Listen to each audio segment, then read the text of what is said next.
So welcome to the February 2026 MAS monthly meeting, and this is counting as a business meeting. It is our annual voting meeting to review and approve the 2026 budget. For those, there was the budget preview was made available on Slack a couple days ago. And there was a few people who emailed President and asked for early copies of the budget. So we should be able to get through the budget hopefully fairly quickly without a lot of debate and a lot of questions. So let's get going. So welcome again. The agenda is going to be, I'll introduce the board.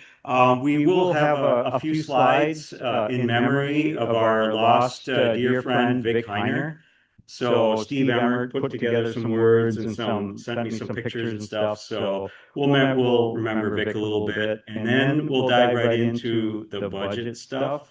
We'll present the budget, the slides that are basically the board comments and the plan for the budget, and answer any questions that we might have on the budget, and then launch our vote right away. So if you're a member and you're in the room here, make sure that you've registered at the desk in the back to get an official ballot. And people online have registered, and we will cross-reference the online attendees with the membership lists. So I believe that we have a quorum, as far as I know. Do you know? Yeah, 14. So we don't have a quorum quite yet, so what we can do is we can get going. Let's get going with yeah, if there's some people here that you know are members that are not here, that are not attending, it'd be good to try to get them to at least join online and get going on into the budget, because we don't want to have to do this all over again next month, which is what the backup would be if we don't have a quorum. So we need at least 50 members to achieve the budget. All right, so let's after the budget vote, assuming we do have a quorum, we'll have the treasurer's report quickly for January 2026. We are starting the 2026 year. Membership update, and I'll go through the Astro events for February up to the next March meeting, and then go through outreach requests, upcoming MAS events, AL announcements, and then public service announcements, and then we will have our featured speaker, Bernie Stinger from Tucson. He didn't want to fly up to the nice warmth of Minnesota. He wanted to stay in Arizona, so he's going to join us online. All right, let's get going. So here's our board. I do believe all the board members are here. I'm Walt Treybergs, John Zimmich, our vice president, Noha Reda, our treasurer, Jesse Palmer, Phil Ramsey, board members at large, Claire Weaverling in the back, secretary. So any questions on anything board or administrative related, please contact any one of the board members. You can contact everybody on the website, mnastro.org, about/board contacts. There's a form that you can fill out, and you can pick who you want to talk to or ask a question to. All right, that's the board. All right, so I did want to mention this is our good friend, Vic Heiner. Vic was born in November 29th, 1943, and just died recently, January 24th, 2026.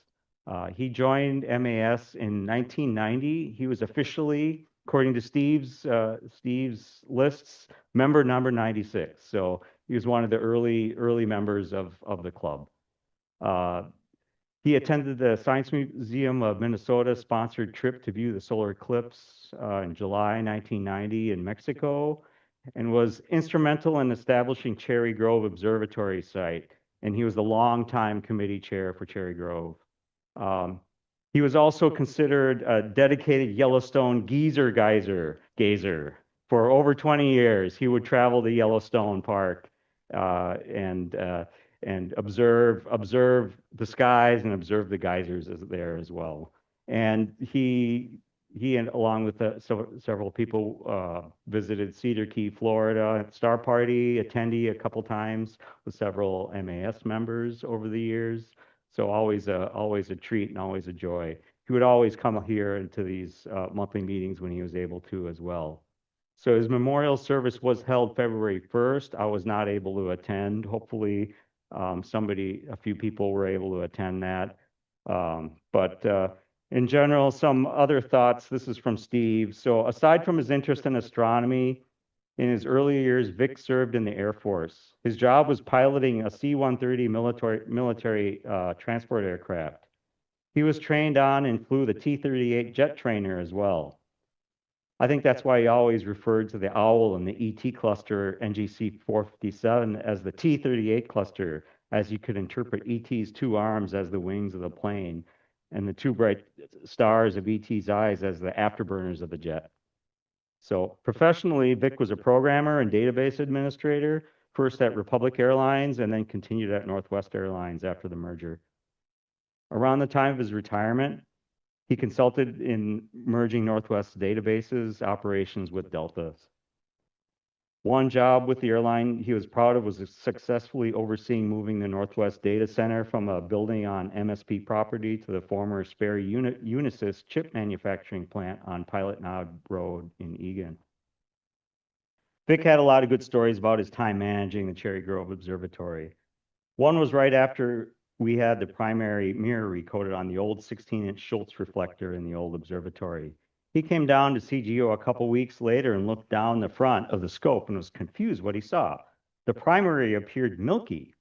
After a few seconds, he realized that he was looking through the glass of the mirror because the entire coating had fallen and fell off.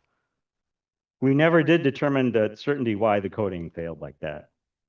Another is from the time we still had a lot of trees and brush around the northwest quarter of Cherry Grove. There was a big oak tree north of the bad shed, now just the bad pad, and one huge branch overhung the warming house. During the windstorm, that branch broke off, twisted around, and fell cleanly between the bad shed and the warming house with no damage to either building. Vic wasn't one to observe all night. Quite a few times when the skies at a star party appeared to be clouding up, he offered himself up as a sacrificial lamb, packing up and going home early to appease the skies. With the result, most of those times the sky would clear up within a half hour after his departure and would remain clear for everyone for the rest of the night. All right, so just a few additional pictures from Vic that Steve sent me. So these are just going here.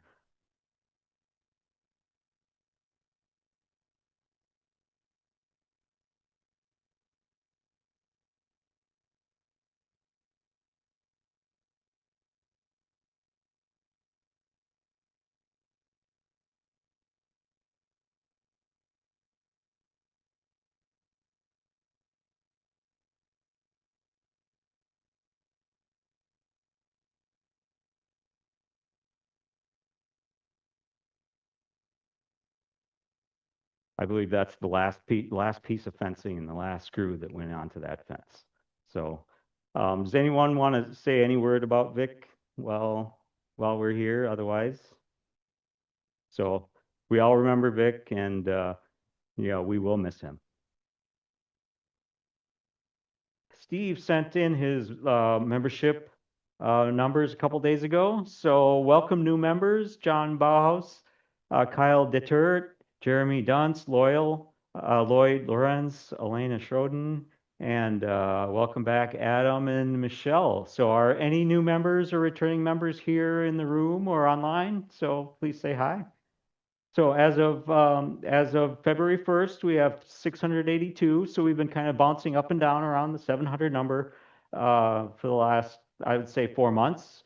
3 honorary, 151 patron, 502 regular, and 26 students. So if you have any questions about membership, contact Steve Emmert at membership@mnastro.org.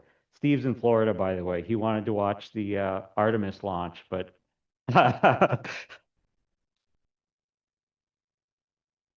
yeah. Speaking of astro events in February 2026. All right, February 8th, the Alpha Centaurids shower. We get a whopping 6 meteors an hour. Let's stay up for that one. Third quarter moon, February 9th. Conjunction of Saturn and Neptune, February 15th. I saw it on the sky map. It was actually pretty close. Um, New moon, February 17th. And there's annular solar eclipse if you live in Antarctica. February 18th, conjunction of moon and Mercury. Mercury, greatest elongation east, February 19th. Conjunction of moon and Saturn, February 19th. And Venus is back in the evening sky, by the way. So that's Venus is just going to get higher and higher for the next couple months. Close approach of moon and the Pleiades on the 23rd. First quarter moon, February 24th. February 26th, conjunction of Venus and Mercury. That might be cool. February 27th, conjunction of moon and Jupiter. 28th, close approach of moon and M44. March 3rd, full moon. Total lunar eclipse. So this little graphic on the bottom shows what the lunar eclipse is all about on March 3rd. You've got to get up at 5 o'clock in the morning to see this thing, and it's going to be only 13 degrees above the horizon. So it's going to be, who knows how it's going to be, but yeah, who knows about the temperature and all that. Do want to alert, there is a comet that it could be kind of interesting in the next month. C 2026 A1. It's a Kreutz sungrazer. It may be, it's coming really, really close into the sun.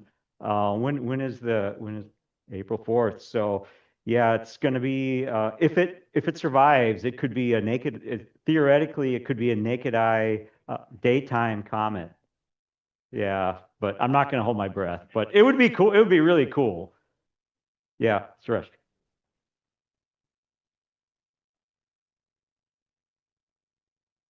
Okay, work house. Yep. Yep. Thank you. All right, so that's the comet stuff. Space launches, as we mentioned, the NASA SLS Artemis 2 had their wet dress rehearsal and they were leaking all kinds of stuff. So they pushed it back. Hydrogen. Hydrogen is hard to contain. So earliest next launch opportunity is March, but I'm not holding my breath. I'm not going to go to Florida either for that. Crew 12 scheduled this month from SpaceX up to the ISS. Maybe we get a Starship flight, experimental flight 12 on their V3 booster on their new launch mount. So that would be cool. ULA Vulcan USSF 87 is also scheduled in February. It was originally scheduled in December, then in January. So who knows?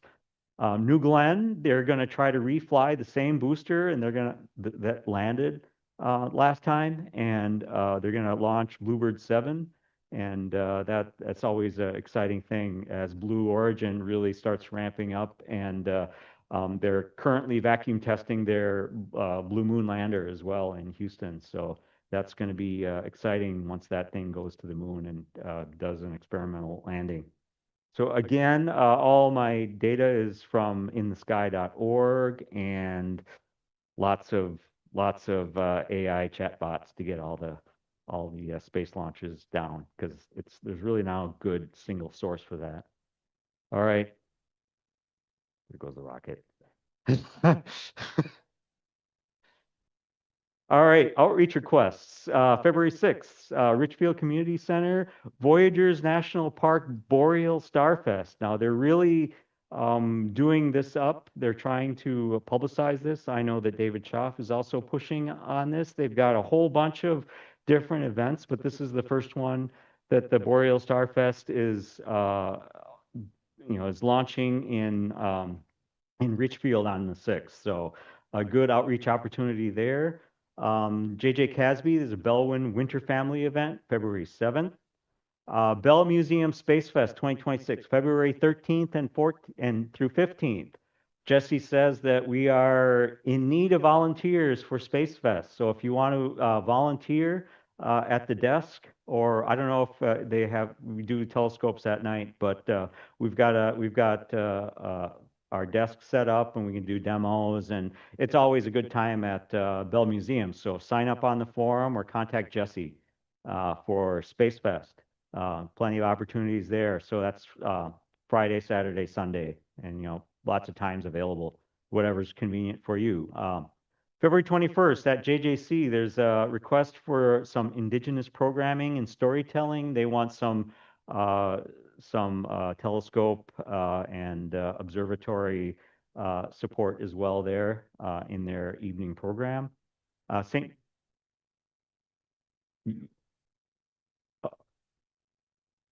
Okay, we need volunteers for that then. Yep. So right now we don't have anybody signed up for that one. Um, February 26th or March 4th, St. Paul Middle School wants to host a star party at the Global Arts Plus Upper, wherever that is.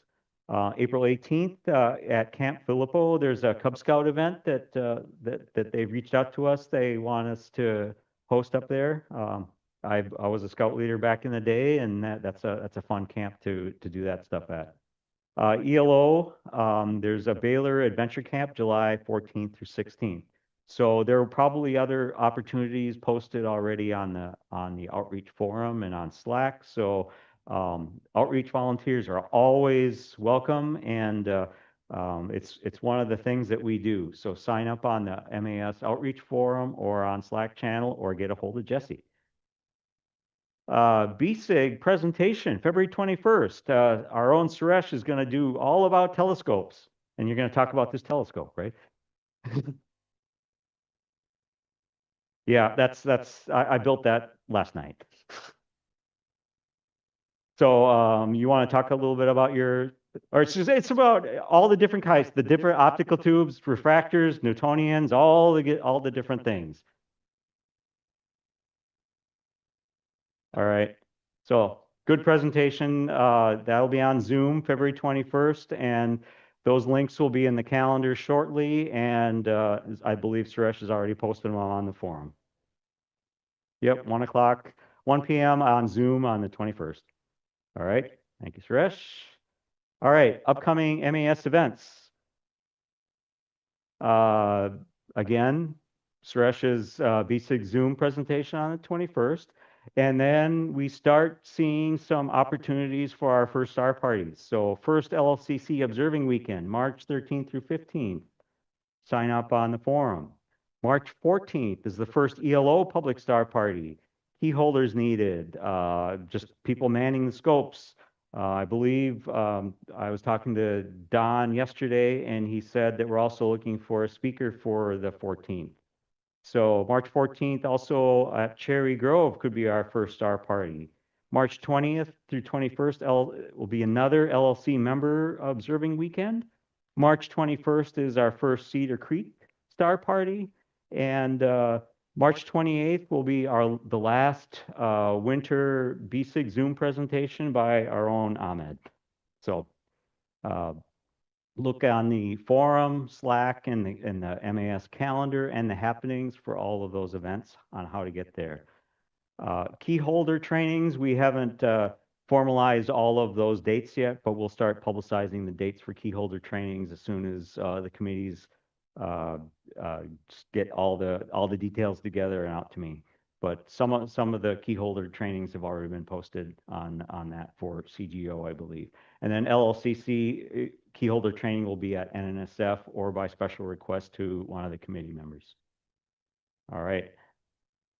Astronomical League. I don't think Jerry Jones is online, but we don't have any awards this month. And I got a very disappointing text from Jerry.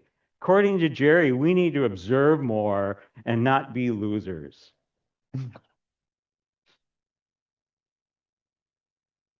So I did get an email from Al Scheidler at NCRAL.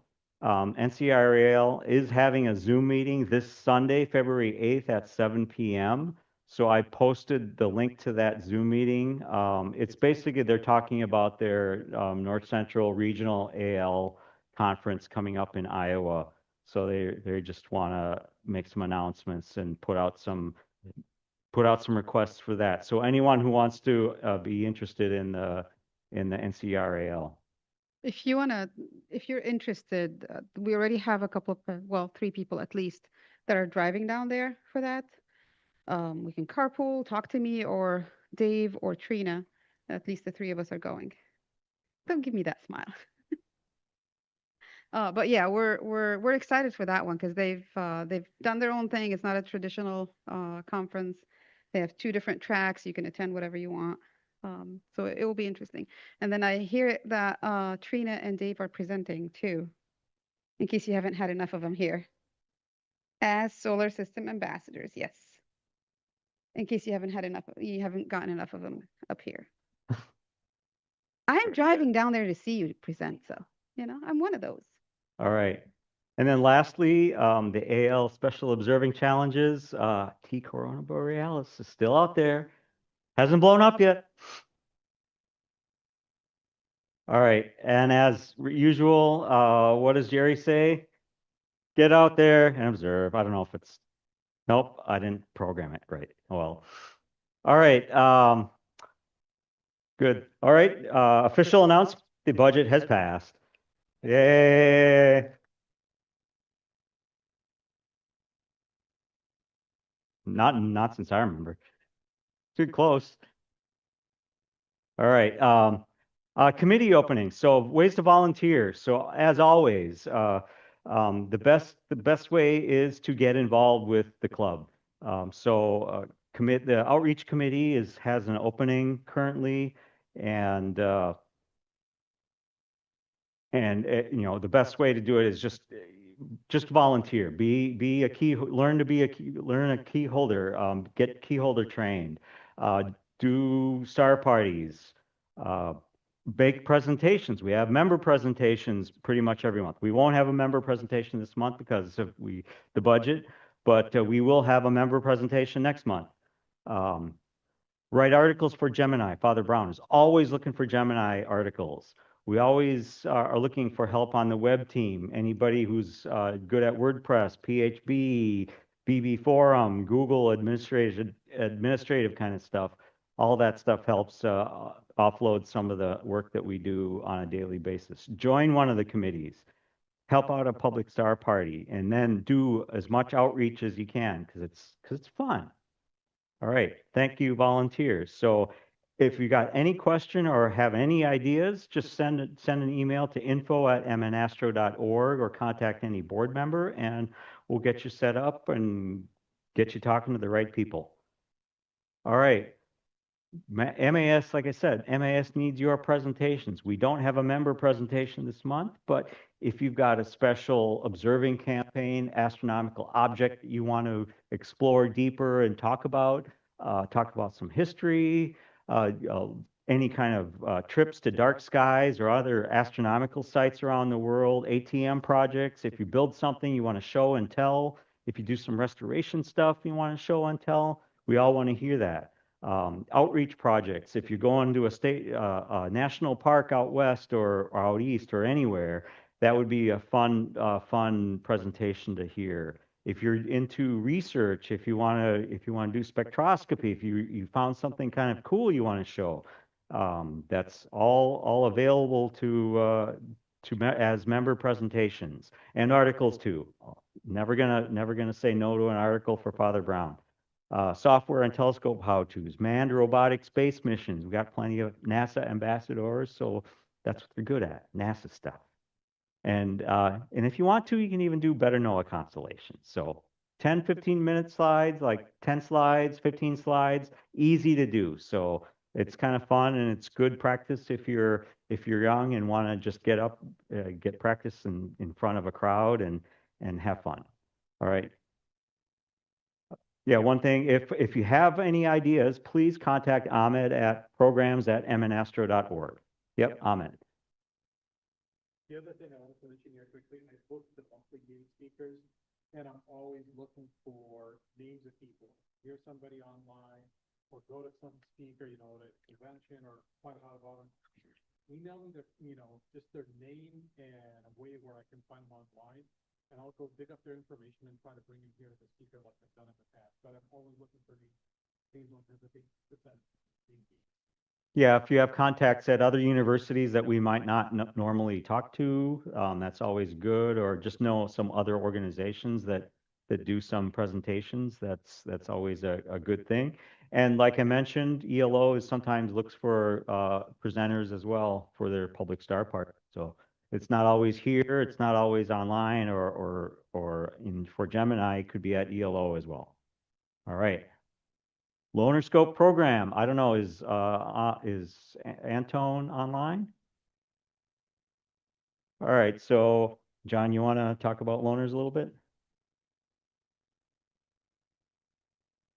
Program where in a low.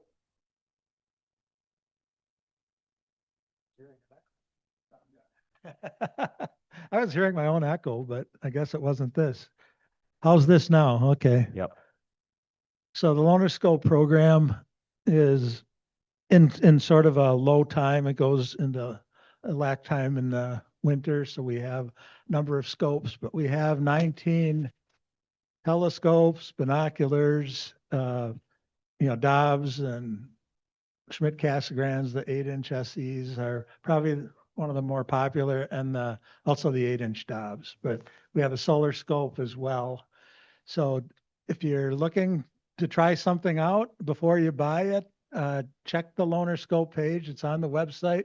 You can see on the slide there how to get to the page to check out the scope. And for anybody who's new in the room or online, pay attention to this slide here and it'll show you how to get there. We also have programs available on DVD so you can view those as well. And it's a very nice collection of programs that you can watch. Any questions? All right, thanks, John. Weekly happenings. So Claire, our secretary, every Tuesday sends out through MailChimp our weekly newsletter, and hopefully everybody's been enjoying the muses of our secretary. And so if there's any, if people have any events or information they want to contribute to the weekly happenings, please send that to the secretary at mnastro.org, and Claire will include that in her weekly updates. Oh, controversy.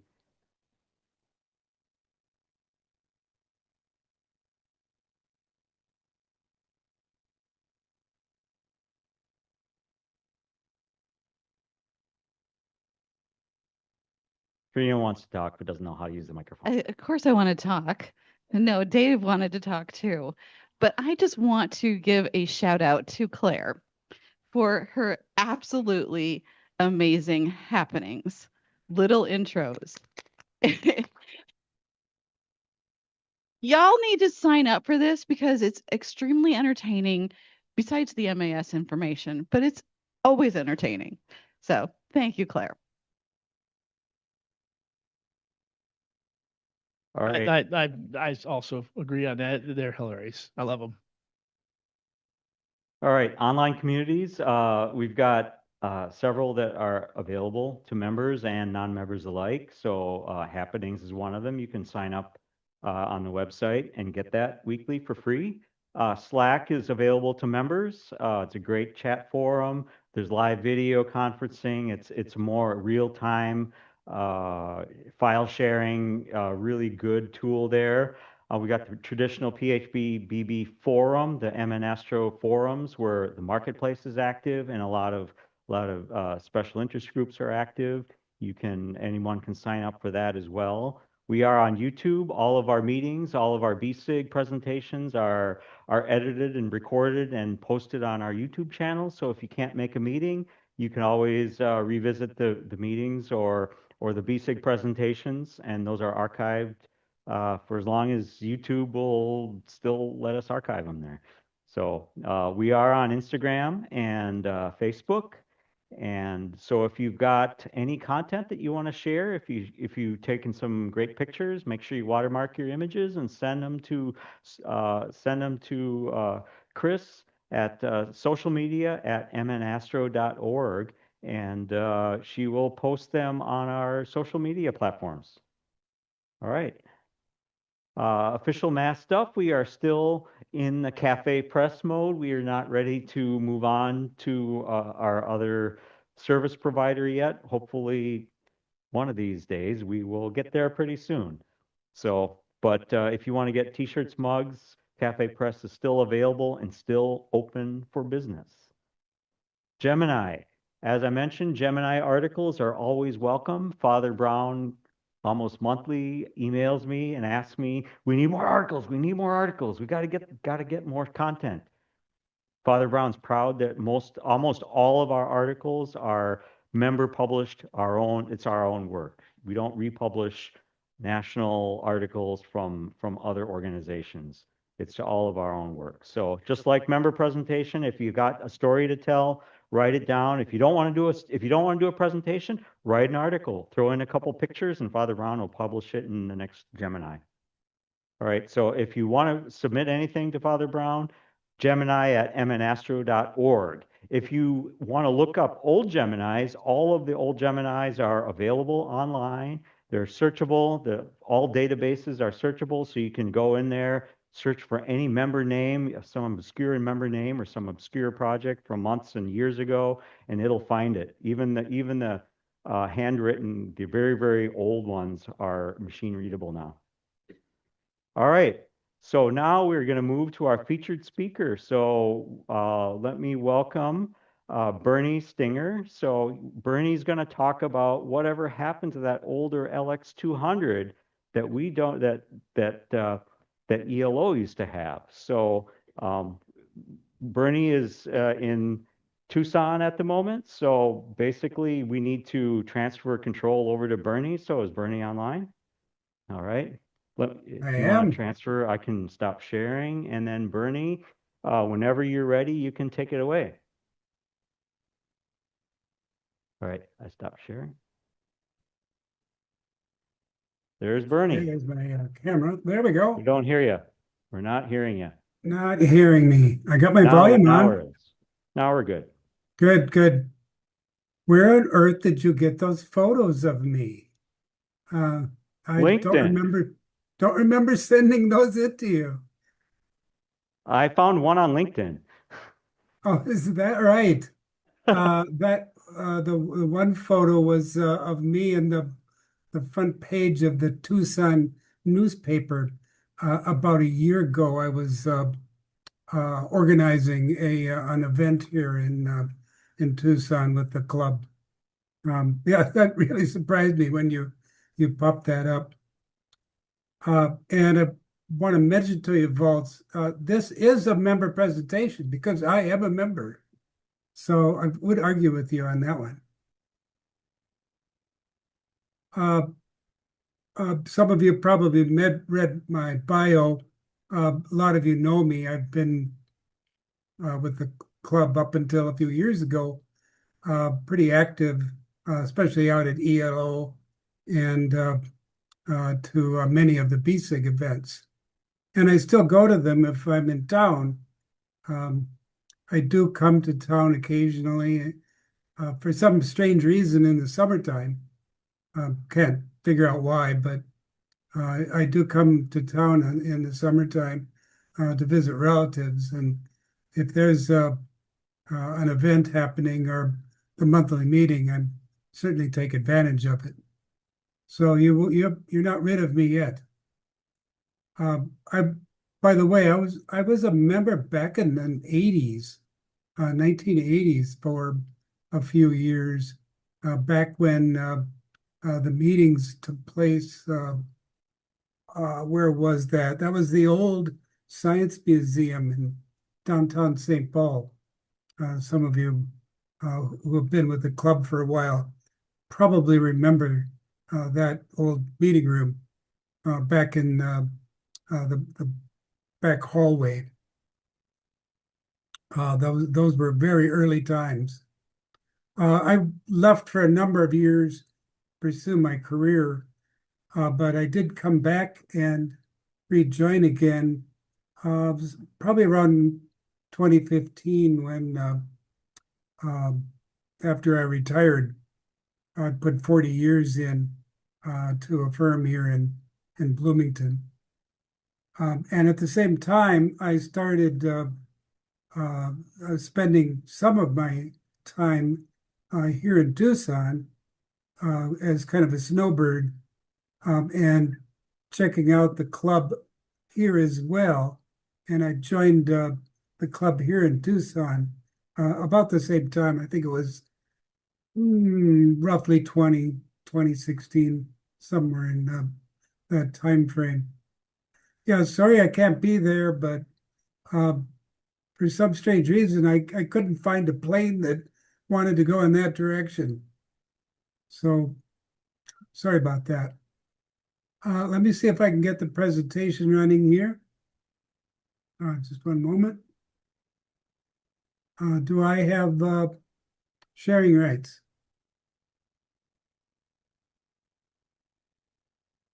I don't hear anyone else. I don't know if you can hear me or not.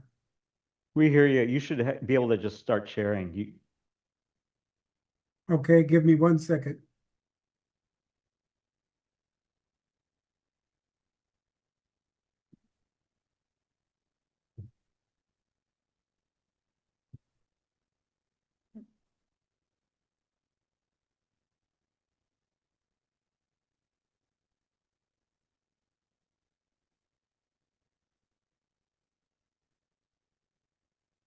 there you go. Everyone see that? Yep. Okay. So whatever happened to that older LX 200 16-inch that was out at ELO, or as I like to call it, did you even know there was an earlier one from around 2006? I think there was a slight difference between them, but boy, they were dead ringers.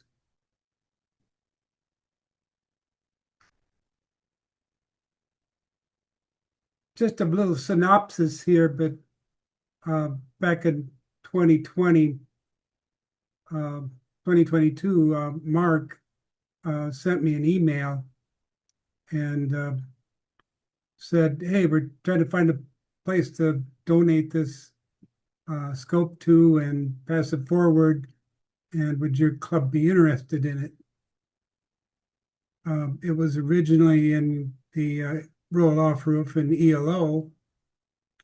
And one spring, I think it was 2020, if I remember right, after the winter of 2020, we went to check that scope out and get it operational at one of the start parties and found that it didn't work. And after a little exploration, we found that the mice had made a nest in the base of it and had obliterated the wiring harness. So it was just a mess. And unfortunately, when it was turned on, not knowing that that was all shorted out in there, it took out some of the internal drive circuitry as well. I actually took that harness home in hopes of maybe trying to rebuild it, hoping that maybe that was the only problem. Unfortunately, it was a lot worse than that. And when we even tried a brand new wiring harness in it, if I remember right, that didn't work either. And then it was sent in to Mead for repair. And I think it got lost for a while. That was about the time that Mead was sold, and they were trying to sort out where the new repair service facilities were going to be. But in the long run, it was returned, but by that time, a new replacement had been obtained and was put in its place. So this one went into someone's garage. I don't know who, but ended up in someone's garage. So Mark contacted me. Mark, are you there today? Are you there tonight? I was wondering if Mark was in the audience. Mark is here. Good. Glad to hear it. So the Tucson board agreed to take the scope and pay for the shipment, and we got it sent here to Tucson. And subsequently, we formed a committee of 5 or 6 people to best figure out its future use, and we temporarily put it into a storage container. But first, I'd like to talk to you about our club. The Tucson Club is a substantial club here in the Tucson area, and I thought it would be kind of interesting and fun for you to learn about another club and what we do here in the Tucson area. The Tucson Amateur Astronomy Association, or as we call it, TAAA, was established in 1954. And since then, we've had a lot of prestigious presidents. Not that I was here at the time, but I certainly hear about a lot of them. One of them is David Levy. Some of you probably know that name. David Levy, of course, being a famous astronomer and co-founder of the comet Shoemaker-Levy 9, which crashed into Saturn, into Jupiter back in the 1990s. Dave is getting a little older now. There is an earlier picture of him here, but he does still occasionally come to some of our meetings and give presentations. We have over 800 members,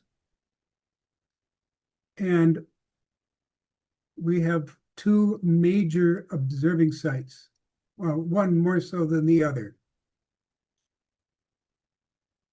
They're called the Chiricahua Astronomy Complex, or CAC for short, and TIMPA.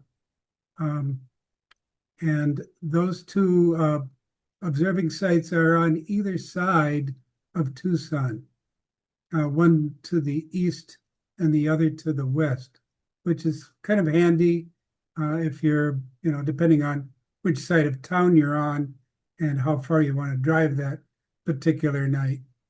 Or for that matter, whether there's clouds on one side of town or the other.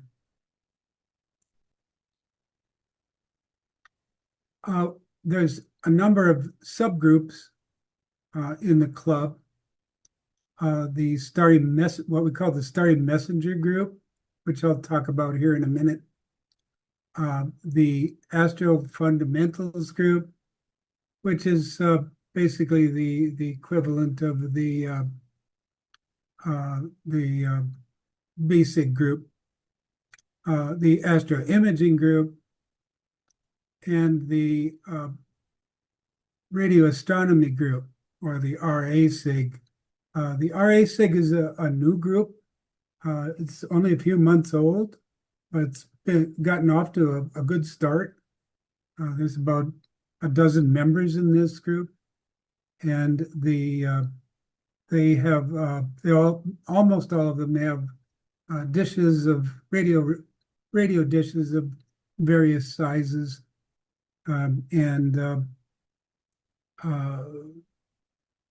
There's starting to come to some of our star parties and setting up as on the side to show what radio astronomy is all about.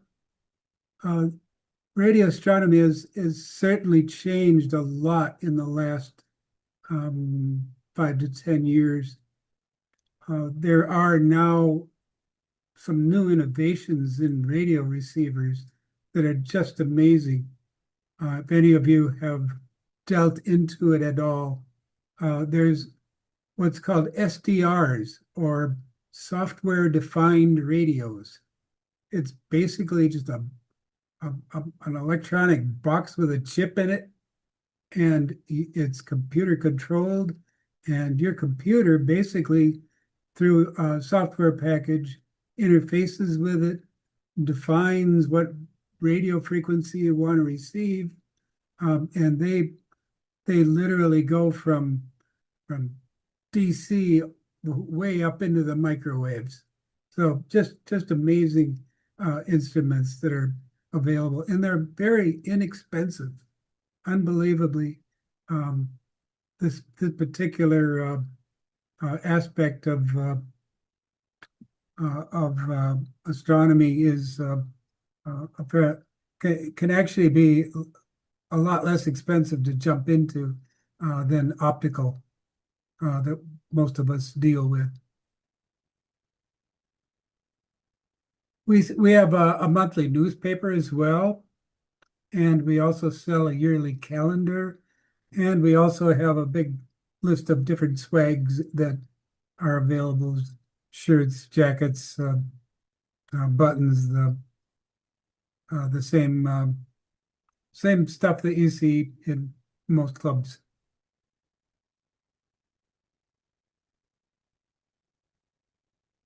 We have monthly meetings. They're, again, like you, Zoom and in person. We also liaison with the Astronomical League and the NASA Night Sky Network. Where we are quite different from a club standpoint is in our outreach involvement. And I want to go into that a little bit more because that's where I put a lot of my effort, being the Star Party manager here in the club. First of all, we have a group called the Starry Messengers. And they are, they're a group of about maybe 15 to 20 people in the club. They deal with tabletop demonstration units. These are typically called toolkits, and they're available through the Night Sky Network, the NASA Night Sky Network. And they're for student groups. So these tabletop demos are typically taken to schools for their science nights, and they'll be set up and operated by one or two volunteers of the club. And most of these toolkits, and if you want to see a list of these toolkits, there is a list of them on our website under the educational section for teachers to look at. But these toolkits or demo are very involved, and most of them are for, I would say elementary and middle school students, and they're interactive. So the students will be doing hands-on with it, not necessarily making something, although a few of them are that way, but just working with the objects of that toolkit. For instance, one of them is on meteorites. What's a meteorite and what isn't a meteorite? And there's a box of rocks, and they're explained how to differentiate between meteorites and non-meteorites, and then they're asked to sort them and see if they can figure it out. And they're given magnets and scales and that kind of thing. So a fun thing to do if you don't have a scope or you want to do something other than using a telescope, and be involved with the youth of today.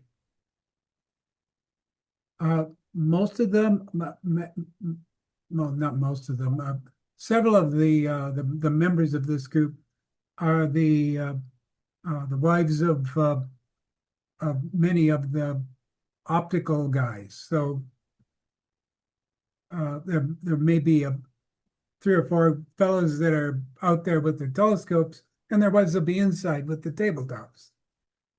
But it's not strictly for ladies, and it's probably about 60-40 mix right now in that group.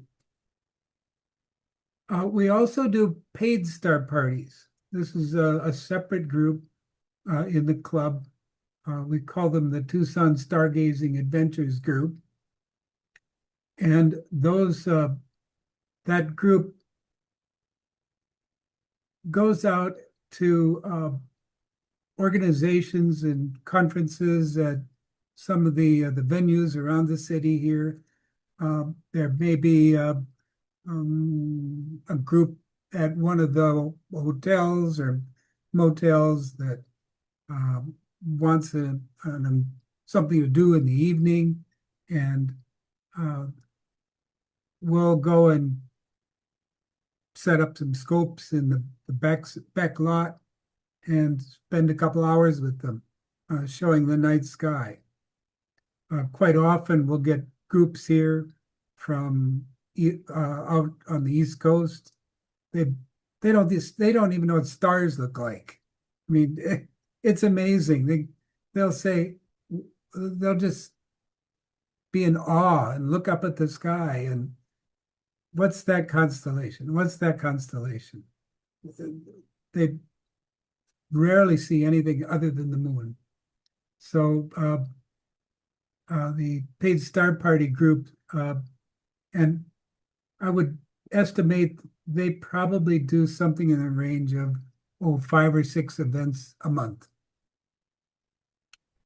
That money that we raise from those star parties is used for maintenance and upkeep at our observing sites. The third group is the park school nonprofit star party group, which I'm the manager of. And we go out to a whole bunch of different venues all around not only the Tucson area, but also as far as 100 miles in any direction. We'll go to the New Mexico border, down to the Mexican border, over to as far as not quite to the California border, and about halfway up to Phoenix. Phoenix has 3 astronomy clubs, and yet they do very little outreach. So believe it or not, we get requests for outreach from schools up in Phoenix, which I have to turn down because there's just no way we're going to drive all the way up there. But we get requests from them. Most of these are elementary, some are middle, a few are high schools, and almost all of them are STEM or STEAM nights. And we usually offer 2 to 3 telescopes at each of the venues. And we do 15 to 20 events per month. And 50% of these are schools. These schools come to us. They'll email me. In fact, I just got one here just before I started talking with you. They'll email us and request us to come to their school, and for the most part, we're happy to do so. The other 50% are at the state, national, and county parks. So again, about 50 to 20 events a month. That keeps me very, very busy. I don't have a whole lot else that I can do other than spend my afternoons sending out emails trying to coordinate all this. Some of the national parks that we go to are the Grand Canyon. We do the Grand Canyon Star Party once a year. That's typically in June. And that is an enormous undertaking. We will have on average 50 to 70 telescopes set up for 8 nights straight, Saturday through the following weekend. And we set up in the parking lot of the South Visitor Center. The parking lot, what they call the bus parking lot, which is off to the left. And the main parking lot is where the public parks. So at about 8:30, they blow a whistle, and we're descended upon by about 2,000 people. They just come in droves. And about 3 hours later, we're totally worn out, ready to go home or back to our campsite, rest up and do it again the following night. But it's great fun and a great venue. The skies there are Bortle 1 to Bortle 2, and just beautiful to work under. We also do it at many of the other national parks, some of which you're probably familiar with. Saguaro National Park is one that almost everyone knows about. Tumacacori is another one, and the Chiricahua National Park, a national monument. But we also do a number of state parks as well.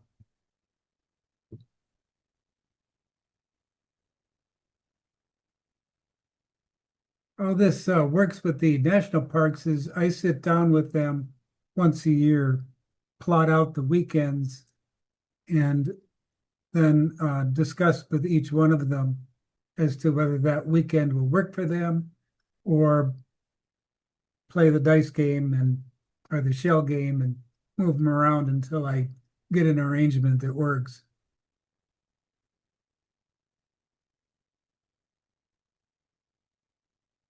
One of the things that we do as a club, which we find also unusual, is that we have a working with minors course.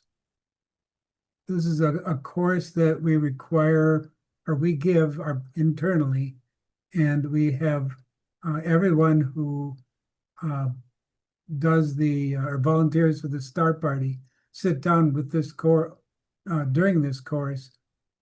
It usually takes about an hour and a half, and we go through the do's and don'ts of working with children. And we make it a requirement that they do this once a year to stay qualified and volunteer for the Star Parties.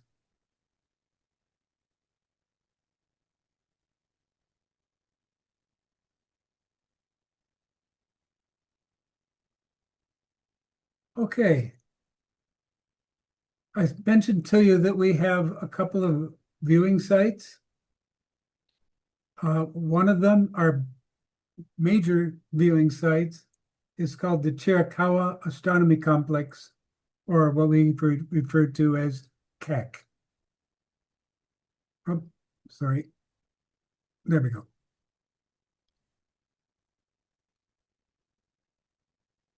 CAC is about 100 miles southeast of Tucson, near the Mexican border. So it's actually not far on the other side of that border from this remote site that you are entertaining now. Just a little bit further west and a little bit further north. We have about Bortle 1.5 skies. So you could see the Milky Way from horizon to horizon. We also can typically see the zodiacal light, which is something I'd never seen before until I was out there for the first time. This is open to all club members. And we have a requirement that to get in, and you can see the entrance gate in the lower right. To get in, you need to either have training, what we call our entry and exit training, to be able to get onto the site, or come during one of the public nights. Now, what I mean by public nights is one night a week, one night a month, where we open it up to all club members, regardless of whether they've been trained or not. But if you want to go there on your own, no problem. You just need to go through this training.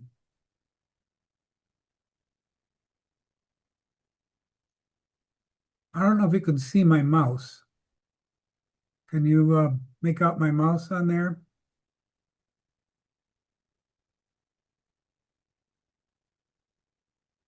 Hello?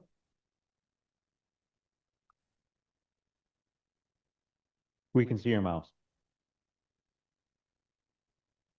I'm going to turn it on. There we go. We can see it. Okay. This area here is RV. So we've got 7 RV sites with full electric. Right in front of it or behind it there, these are member observatories. So these are leased facilities. Each one of them is leased for 5 years. And you can, if you have a lease on one of these, we build the structure itself. And then we turn it over to you. Then you can place your own scopes and whatever else you want in there. You can do it remote. You can come to the site, entirely up to you. So these are the member observatories. This one here is also a member observatory. It's for a 40-inch Dob, actually a 42-inch Dob. So this enclosure here has the 42-inch Dob in it, and the pad that it sits on or is wheeled out onto. These are member pads for anyone who comes. And in front of them, you can see spread out, kind of scattered, are some more pads. Let's see what else. This is a roll-off roof observatory with a 14-inch in it. These are some more pier-mounted scopes here. These 2 structures here, it's a little hard to tell. It almost looks like one in continuous structure. There's actually 2 there with a divider. These are the sleeping quarters. So there's 7 rooms in here with bunk beds, and 3 more rooms in the other one with bunk beds, and a training room. These are all heated and, more importantly, air conditioned. This is in the front of us here. This is the main training room and warming room. And it's a little hard to tell, but there's 2 structures here. The first one is another 40-inch Dob, and with a roll-off structure, and next to it is a 9-inch refractor. And then back over here is another roll-off roof observatory, which I'll show you in a few slides from now. So this is basically our KEC facility.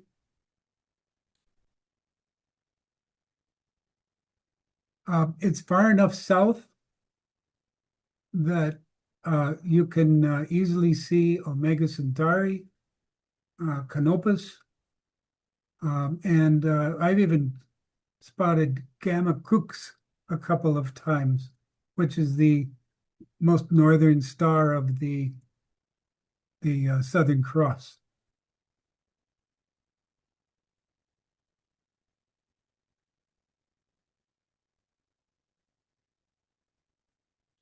There's a close-up of the main warming room and the commissioning of the 40-inch Dob.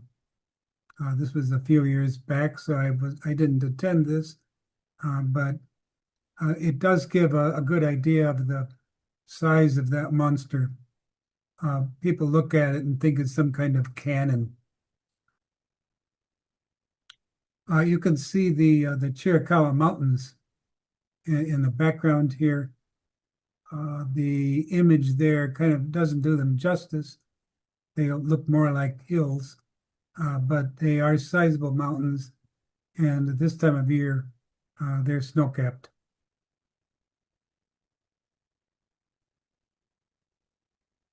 There's a better idea on the left here of the 40-inch Dob and our early attempts at trying to get up to the eyepiece.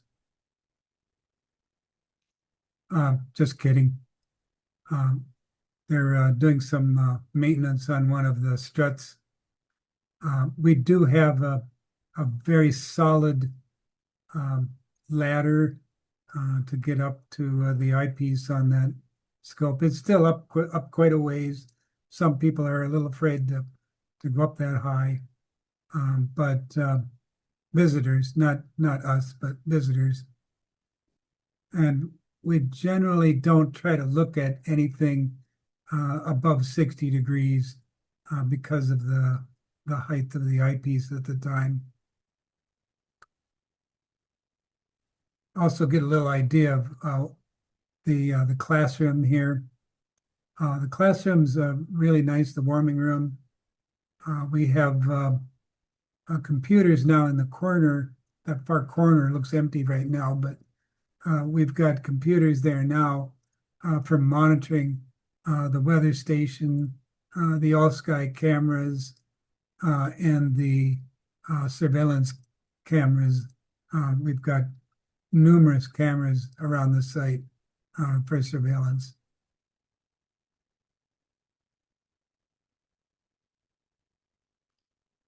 On the left is a good image of the 9-inch folded refractor. This was given to us a few years back by a firm over in Europe. They didn't want it. No one wanted to buy it. So it was, we found out about it, said, hey, we'll take it from you. Put it on an astrophysics mount. We had to do a little work on it. No one knew how to collimate this thing. It was quite complicated, as you can imagine, because of the mirroring system down in the base. But we finally mastered it, and it gives a great view of the planets. That's our planet killer. To the right is one of our roll-off sheds, and another of the roll-off sheds with our 14-inch Celestron in it.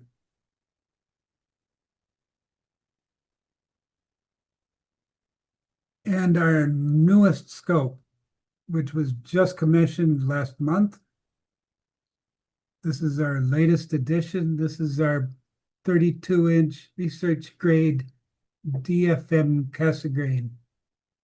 This thing's a monster, weighs tons, and it took quite a crew of us to assemble this thing. It's a 30-inch to 32-inch primary mirror with it's f3.1 primary, so it's an f13 effective focal ratio. It has Renshaw absolute encoders, and it's fully computer controlled. The back end will accept payloads of up to 220 pounds in the standard Kit Peak standard bolt pattern. And right now it's configured for optical work. And it's it's basically a 3-inch system. So we're trying to acquire 3-inch eyepieces right now for it. You might wonder why we have it on a an inclined cement pad on the bottom. And that's because this was given to us by DFM in Colorado. And they had made it for the declination of Colorado. So we had to add an additional incline to compensate for the I think it was around 8 or 9 degrees difference between our location there in the Chiricahuas and the Colorado let's see, I'm not sure what it is in Colorado. Somewhere between 32 and 45, because I know it's about halfway between us.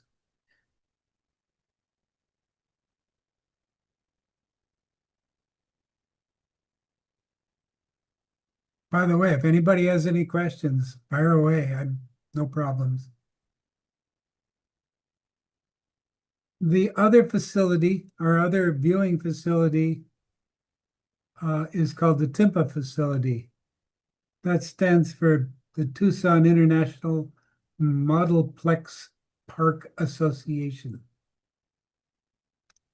So we share this facility with the Tucson Remote Controlled Airplane Club and the Tucson Rocket Club. So if you look here, you'll see the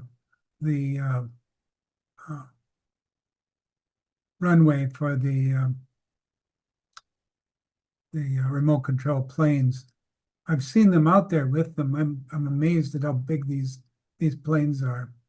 Some of them are the size of cars, and I'm also amazed at how they can just crash dive them into the ground, blow them into smithereens, and pick up all the pieces and walk away with them. Because you would think it would be a huge amount of effort assembling that and fixing it all the time. Oh, sorry.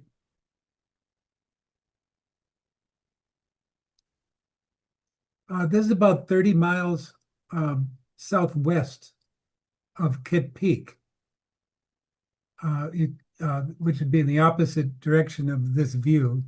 But Kit Peak, if you turn around if you could turn around the other way, you'd see with a pair of binoculars, you can see Kit Peak in the distance with the domes of Kit Peak on it. The direction it's looking in right now is towards Tucson.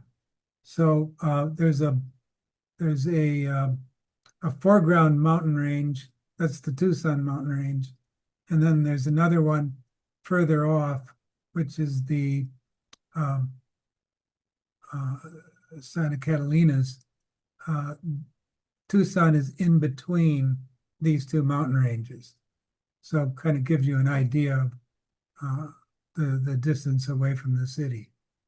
There is a little light dome over the top of these foreground mountains from the city, but it's really not that substantial because for one thing of the distance, the other being that Tucson is the home of Dark Sky International, and Dark Sky has gone to a lot of effort with the city, working with the city of Tucson to minimize upward pointed and stray lighting in the city. I'd estimate the Bortle level here at about 3. It's quite good. Other than the light dome of Tucson, you can make out the Milky Way without any problem. This is like the other site. This is for club members, not for the general public, but we do open it up once a month for the weekend to allow any club member to come there who doesn't have a training on enter and exit.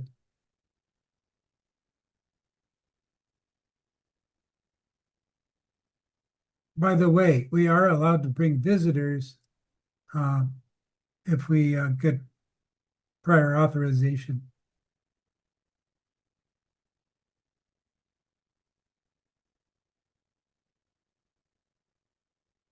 So you could see the runway for the RC planes, and up in them towards the foreground here, you can see 2 pier-mounted scopes and some of the observing pads.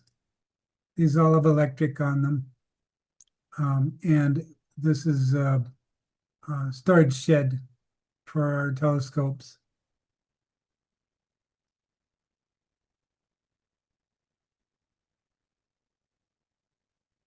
A little closer look. Again, you can see where the pads are and the 2 storage sheds. And lo and behold, what's this in the foreground? Looks familiar, doesn't it? In the background is another roll-off shed with a I believe it's another 14-inch Celestron.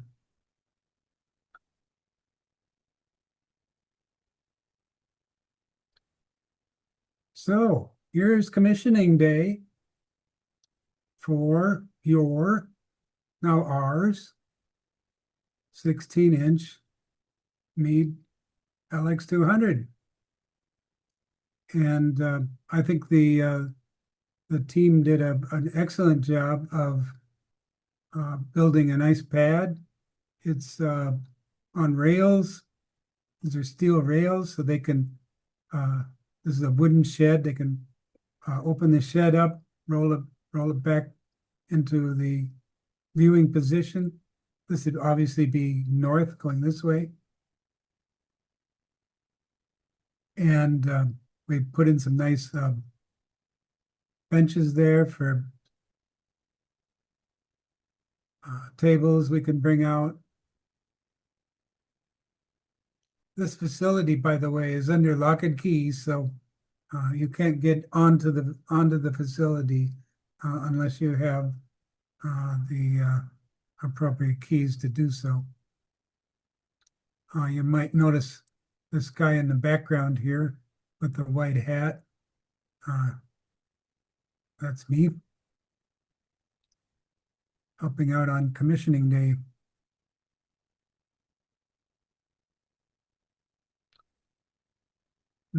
Better view of the scope. Right now we're using it for visual, but as you can tell by all the cords down here, we are also have been using it to a lesser degree for imaging as well. And many of the imagers prefer to connect up their computers to it and control it via computer control.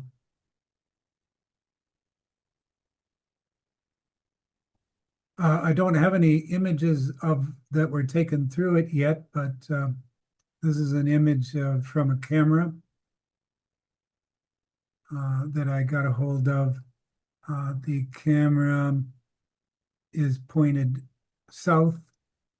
You can see a few lights way off in the distance there, but I wanted to point out how far down we can see.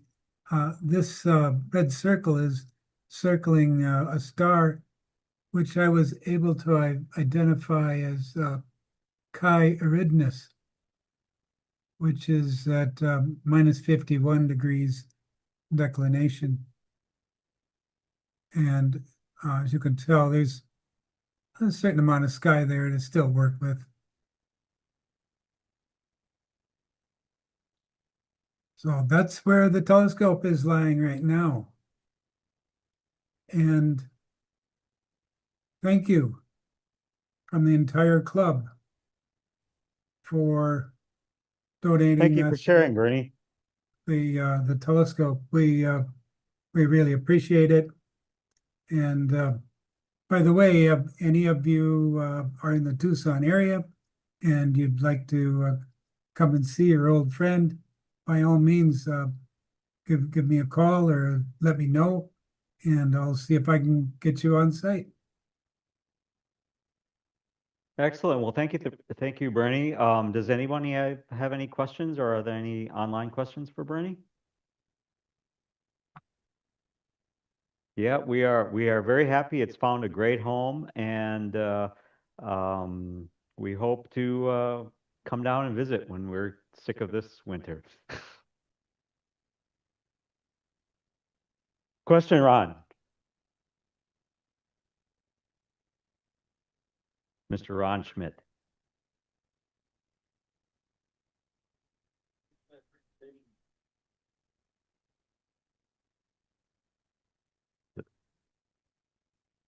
Hey, Bernie, thanks for that presentation. I'm wondering, do you guys get to do anything with Stewart or Lemon or Bigelow or maybe even Kip Peak? Not directly. They're pretty much self-sufficient. You know, we're amateurs, they're professionals, so but I tell you where there is some interface, that's with the staff that Kid Peak and Mount Lemon have for their public start party or their public viewing, because you could go on their websites and set up a night to come up to their facilities, and they have volunteers from Tucson that help out with those events. So many of the guys that I work with in the club also work up on Kid Peak, for example. Any group nights up at the Mount Lemon Sky Center? Our group? No, not of the Tucson group. It's well, Kid Peak is way too far to go to and back again in one evening. Mount Lemon is a little closer, but they don't do that much.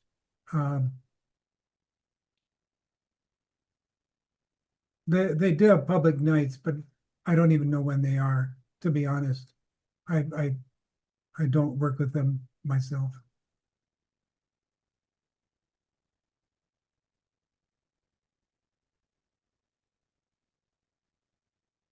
All right. Well, thank you, Bernie. All right, so I'll take over again here. So again, thank you, Bernie. And lastly, I just want to invite everybody to Pizza Luce for tonight. Then next month, right here, March 5th, our own Dave Faulkner, NASA ambassador, is scheduled. Yeah, Dave Faulkner scheduled next month. So what are you going to talk about? Come and find out.